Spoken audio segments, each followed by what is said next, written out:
Assalamualaikum warahmatullahi wabarakatuh. My name is Lina Islami binti Abbas and my matric number is 1240665.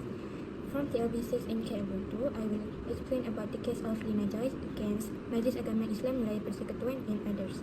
So firstly, this is the content of my slide. It has case overview, objectives, facts of the case, court held, issue, discussions, recommendation and conclusion. So this is the case overview of Lina Joy's case. The appellant name was Lina Joy and her real name is Lina binti Jailani. And the hearing date of this case is on 18 April 2009 and she appealed on 19 September 2005 at Court of Appeal and she appealed again at 13 May 2007 at Federal Court. So the presiding judge for this case is Ahmad Fairuz Ketua Hakim Negara, Richard Malanjam HB, Sahabat Sarawak dan Alauddin HMP. So, the objective of this case is to clarify the jurisdiction between civil courts and Sharia courts, especially on issue of apostasy, because this case highlights about the legal conflict about which court has the authority to decide cases involving individuals renouncing Islam. So, second is to examine whether the constitutional guarantee of religious freedom stated under Article 11 of Federal Constitution is applicable in Lina Joy's. This is because the case questions whether the Lina Joy's right to freedom of religion is protected under the Federal Constitution, especially on sensitive issues converting out of Islam. Third is to address discrimination concerns regarding the approval of Sharia courts or religious conversion constitute a breach of constitutional equality under Article 8. This is because this case raised a concern about whether requiring Sharia court approval for religious conversion creates unequal treatment under the law. So we move on to the facts of the case. Firstly, Lina Joy, which is her real name is Lina binti Jailani, was a Malay Muslim woman who was raised in Islamic faith. But then she changes her religion to Christianity.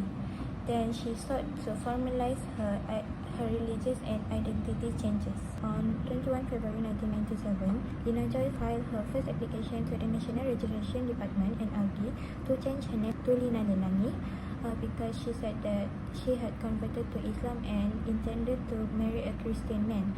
Then the NRD rejected her first application without providing any justification. On 15 March of 1999, she made her second application to NRD to change her name, but this time to Lina Joy.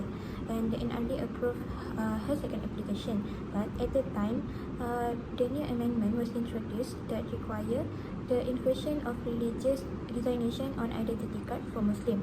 So her identity card has the word Muslim. So on 3rd January of 2000, she made her third application to NRD to remove the word of Islam from her identity card, but the NRD rejected her application. NRD said that she must obtain the certificate of apostasy from the Sharia court. So Lina Joy filed a case to the High Court. She said that the NRD's requirement to obtain a certificate from Sharia courts violates her rights to the freedom of religion as stated under the Article 11 of Federal Constitution. She said that NRD requirement infringe her rights to choose her religion freely because this case is rarely brought to the Sharia court. So on 2004, High Court dismissed her case, ruling that the apostasy case is falls under the jurisdiction of Sharia court. Without Sharia court certificate, her IC could not be amended. So she was unsatisfied with the decision of High Court. She appealed to the Court of Appeal. But then, on 2005, Court of Appeal dismissed her case and upheld the decision of High Court, which the apostasy is a religious matter that governed by the Sharia law, which the civil courts cannot override it. But then she appealed again at the Federal Court on 2007, and the High Court agreed to hear her case on specific constitutional and administrative law questions. So next is the court held. So firstly, by a 2/3 majority, the Federal Court dismissed Lina Joy's appeal on the ground that the NRD has the authority to require Lina Joy to obtain the certificate from Sharia court on her apostasy. And then, Chief Justice Ahmad Fairuz and Justice Alauddin Muhammad Sharif held that apostasy is a matter of Islamic law, which is fall exclusively under the Sharia court. And dissenting Judge Richard Malanjam, Chief Justice of Sabah and Sarawak, arguing that the NRD should have recognized the Lina's constitutional rights to freedom of religion under Article 11 of Federal Constitution. So, what are the issues that arise in this case? Firstly, whether the National Registration Department has the authority or rights to require Lina Joy's apostasy certificate from Sharia court before recognizing the change of religion of Lina Joy. Secondly, whether Lina constitutional right to freedom of religion under Article 11 of the Federal Constitution was violated by this requirement. Thirdly, the jurisdictional issue of whether such matters fall under the civil courts or the Sharia courts. Okay, so next is the discussion about this case. This case discusses about the tension between civil and Sharia legal system, which is apostasy is a matter falls under the jurisdiction of Sharia court. And then, secondly, freedom of religion, as stated under Article 11, is subject to Islamic law and procedures for Muslims. And then, thirdly, the additional legal and administrative requirements imposed on Muslims were viewed as discriminatory, restricting the fundamental rights under the Constitution.